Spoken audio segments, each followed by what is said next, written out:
এই পৃথিবীতে প্রতিটি মানুষ সফল হবার জন্য নিজের জীবনের সাথে যুদ্ধ করে।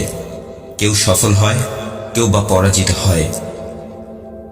এখন বিষয় হলো, আপনি একজন সফল ব্যক্তি আর একজন পরাজিত ব্যক্তির মধ্যে যদি পার্থক্য করেন, তাহলে আপনি এই বিষয়টা জেনে অবাক হবেন যে যারা সফল হয়েছে তারা তাদের মানসিক শক্তির কারণেই সফল হয়েছে, আর যারা পরাজিত হয়েছে তারা তাদের ইমোশন অথবা আবেগকে নিয়ন্ত্রণ করতে না পারার কারণেই পরাজিত হয়েছে। আজকের এই আলোচনায় আমরা বোঝার চেষ্টা করব কিভাবে আমাদের মানসিক শক্তি আমাদেরকে সফল বানায় এবং আমাদের আবেগ আমাদেরকে কিভাবে পরাজিত বানায়। আমাদের সবথেকে বড় সমস্যা কি জানেন? আমাদের সবথেকে বড় সমস্যা হচ্ছে আমরা আমাদের প্রয়োজনটা তো বুঝতে পারি, কিন্তু আমাদের প্রয়োজন আমাদের ইমোশনের কাছে হেরে যায়। বিষয়টা কিছুটা এরকম যে আমাদের বেঁচে থাকার কারণ একটা আর আমাদের ইমোশন অন্য আর একটা। আমাদের জীবনের প্রয়োজন একটা আর আমাদের মন চায় অন্য আর একটা। যেখানে আমাদের কোনো একটা কাজ এখনই করা খুব জরুরি, সেখানে আমাদের লজিক, আমাদের রিজন বলে হ্যাঁ এটা আসলেই প্রয়োজন, কিন্তু অন্যদিকে এই কাজটা এখন করতে মন চাচ্ছে না, মুড হচ্ছে না, ভালো লাগছে না। আমাদের ইমোশন আমাদেরকে বলছে না, এই কাজটা এখন না করে বাইরে থেকে একটু ঘুরে আসলেই বেশি ভালো হবে, বন্ধুদের সাথে একটু আড্ডাবাজি করে আসি, সেটাই ভালো লাগবে। আপনার কাছে ওই প্রয়োজনীয় কাজটা করার যথেষ্ট কারণ আছে, কিন্তু আপনার ইমোশন, আপনার মন এটা করতে চাচ্ছে না। কাজটা করার যথেষ্ট কারণ থাকার পরেও আপনার কাজটা করতে মন চাচ্ছে না, ভালো লাগছে না। সত্যি করে বলুন তো, এরকম কি কখনো আপনাদের সাথে হয়নি? আপনার এখনই ঘুম থেকে ওঠা জরুরি, এখনই পড়তে বসা জরুরি, এই কাজটা করা এখনই জরুরি। আপনার মস্তিষ্ক তো বলে হ্যাঁ এটা করা জরুরি, কিন্তু আপনার মন বলে মুড নেই, মন চাচ্ছে না, অন্য আরেক সময় করে নেব। আপনার ইমোশন আপনাকে উত্তর দিচ্ছে যে না, এটা এখন করতে মন চাচ্ছে না, এখন করব না, পরে অন্য কোনো সময় দেখা যাবে। এটার মানে কি জানেন? এটার মানে হচ্ছে আমাদের ইমোশন আমাদের রিজনের থেকে অনেক বেশি শক্তিশালী। এখানে আপনার ইমোশন জিতে যায় আর আপনি আলসেমি করতেই থাকেন। এর ফলে আপনি কাজে ঠিকঠাক মতো ফোকাস করতে পারেন না, আপনার সময় চলে যায়, তবুও আপনি অলস হয়েই ঘুরতে থাকেন, কিছুই করতে পারেন না। আপনাকে আমি এই বিষয়টা আরো একটু সহজ করে বুঝিয়ে বলছি। একটু চিন্তা করে দেখুন, একটা হাতি অনেক বড়, কিন্তু হাতির যে চালক সে কিন্তু হাতির থেকে অনেক বেশি ছোট। এই চালক যদি হাতিকে প্রশিক্ষণ না দিয়েই তাকে চালাতে শুরু করে দেয়, তাহলে হাতি কখনোই সঠিক পথে চলতে পারবে না। সে নিজের মতো করেই এদিক সেদিক চলতে থাকবে। চালক যেখানে যেতে চেয়েছিল সে তার গন্তব্যে পৌঁছাতে পারবে না, আর পৌঁছে গেলেও পৌঁছাতে তাকে অনেক কষ্ট করতে হবে, তাকে অনেক সময় নষ্ট করে পৌঁছাতে হবে, কারণ হাতি অনেক শক্তিশালী আর চালক হাতির থেকে অনেক বেশি দুর্বল। এখানে ইমোশন অনেক পাওয়ারফুল আর আমাদের প্রয়োজন অনেক দুর্বল। এখানে ইমোশন হচ্ছে পাওয়ারফুল হাতি আর আমাদের প্রয়োজন হচ্ছে হাতির উপরে বসে থাকা সেই দুর্বল মানুষটা। কিন্তু দুর্বল চালক যখন হাতিকে প্রশিক্ষণ দেয়, হাতিকে বোঝাতে পারে, তখন এই দুর্বল চালকও এত বড় হাতিকে সঠিকভাবে চালাতে পারে। এত বড় হাতিকে সে একাই খুব সহজে কন্ট্রোল করতে পারে। এখন একবার ভেবে দেখুন তো, আপনার ভেতরের প্রয়োজন আর ইমোশন যদি একই ডিরেকশনে চলতে শুরু করে দেয়, তাহলে কি হবে? এটা হলে আমাদের নিজেদের লক্ষ্যে পৌঁছাতে খুব বেশি কষ্ট করতে হবে না, সফল হবার জন্য নিজের উপর খুব বেশি চাপ নিতে হবে না। আপনি আপনার লক্ষ্যে খুব তাড়াতাড়ি পৌঁছে যেতে পারবেন। আপনি আপনার জীবনে যা চাইবেন ঠিক তাই করতে পারবেন, শুধুমাত্র যদি ইমোশন আর আপনার প্রয়োজন একই পথে চলতে থাকে। আচ্ছা বলুন তো, আমাদের স্বপ্ন পূরণ করতে হলে কি কি প্রয়োজন? ইচ্ছে শক্তির প্রয়োজন, শৃঙ্খলার প্রয়োজন, প্রতিজ্ঞা, অধ্যবসায়, দৃঢ় মনোবল, সাহস ইত্যাদি ইত্যাদি অনেক কিছুর প্রয়োজন। একটা কথা বলি, আপনাকে এত কিছু নিয়ে ভাবতে হবে না। আপনি শুধু একটা জিনিসের উপর ফোকাস করুন, যেটা হচ্ছে এই সব কিছুর শেকর, আর সেটা হলো আপনার মেন্টাল পাওয়ার, আপনার মানসিক শক্তি। আপনি আপনার জীবনে যা বলেন এবং যা করেন সব কিছুই আপনি আপনার মানসিক শক্তির উপরে নির্ভর করেই করেন। আপনি যে সিদ্ধান্ত নিচ্ছেন তা এই মানসিক শক্তির উপরে নির্ভর করেই নিচ্ছেন। একটা জিনিস খুব ভালো করে লক্ষ্য করে দেখবেন, আপনার আশেপাশে যখন কিছু মানুষ ঝগড়া করছে তখন কিন্তু আপনার মনটাও খারাপ হয়ে যাচ্ছে। আবার একদিনে যখন অনেক বেশি বেশি কাজ করতে হচ্ছে তখন আপনি স্ট্রেস ফিল করছেন। কিন্তু অন্যদিকে কিছু মানুষ প্রতিদিনই অনেক বেশি বেশি কাজ করে যাচ্ছে। একবার ভেবে দেখুন তো, লিডারেরা একদিনে কত কিছু করে ফেলছে, তারা একদিনের মধ্যেই কত কিছুর সমাধান করে ফেলছে, কত কত গুরুত্বপূর্ণ সিদ্ধান্ত নিচ্ছে, কত বড় বড় পদক্ষেপ নিচ্ছে। এখন বলুন তো, তাদের সাথে আমাদের ঠিক পার্থক্যটা কোথায়? পার্থক্যটা হচ্ছে শুধুমাত্র মানসিক শক্তির। আচ্ছা একটু ভাবুন, একটু ভেবে দেখুন, আপনার হাতে যেমন এক গ্লাস পানি লিমিটেড থাকে, ঠিক তেমনিভাবে আপনার মানসিক শক্তিও আপনার মগজের ভেতরে লিমিটেড থাকে। আমরা যদি এই এক গ্লাস পানিকে যেখানে সেখানে ফেলে দেই, নষ্ট করে ফেলি, তাহলে প্রয়োজনের সময়ে আমরা এই পানিকে কোনোভাবেই কাজে লাগাতে পারবো না। ঠিক তেমনিভাবে আপনার মগজের যে শক্তিটা আছে সেটাও কিন্তু লিমিটেড। আমি আজকে আপনার সাথে 3টি পয়েন্ট শেয়ার করব, যেন আপনি আরো ভালো করে বুঝতে পারেন যে আপনি কিভাবে আপনার মানসিক শক্তিকে আরো বেশি শক্তিশালী করে গড়ে তুলতে পারবেন।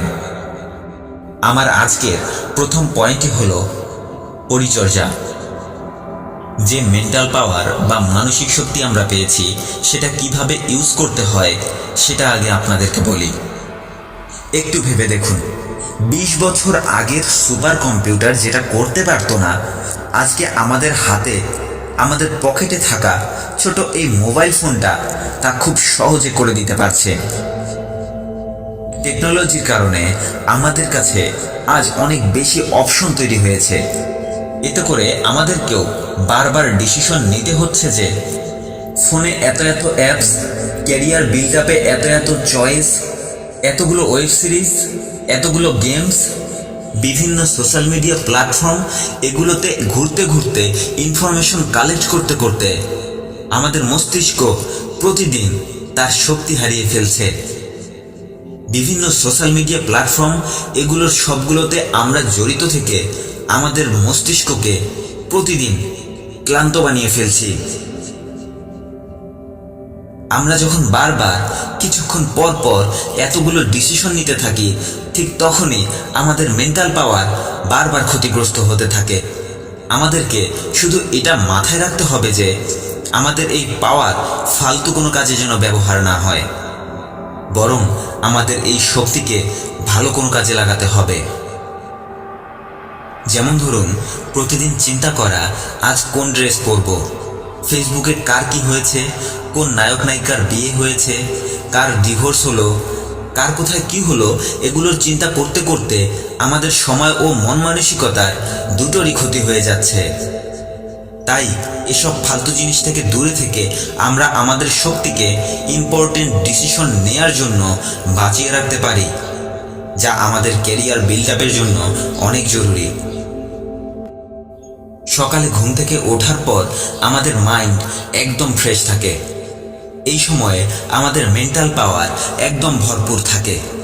কিন্তু এদিকে আমরা সকাল সকাল উঠেই চিন্তা করা শুরু করে দেই আজ কি কি করতে হবে, কি কি বাকি আছে, প্রেশার নেওয়া শুরু করে দেই, যা আমাদের সারাদিনের জন্য রেখে দেয়া শক্তিকে ধ্বংস করে ফেলে।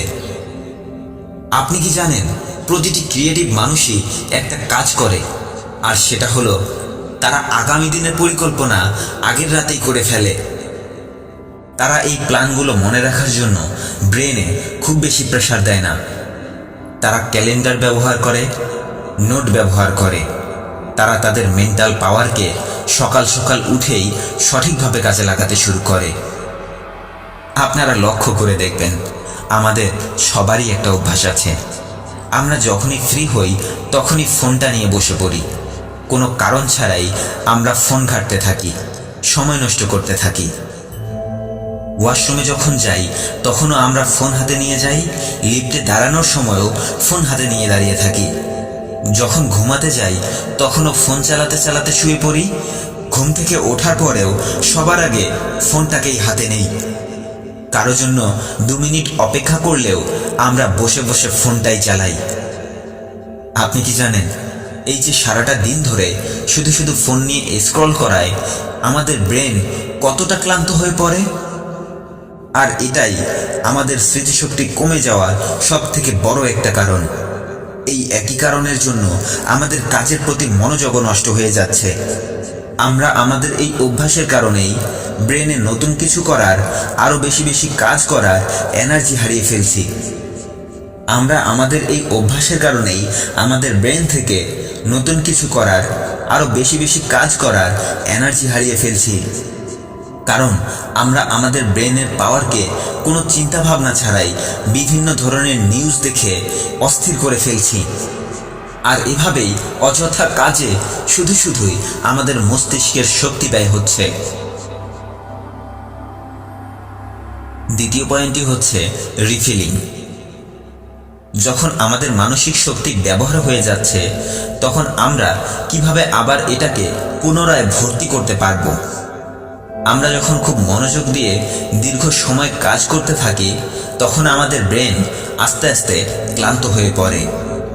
আর তখন আমাদের ব্রেনের বিশ্রাম প্রয়োজন হয়, কিছুক্ষণ রেস্ট প্রয়োজন হয়।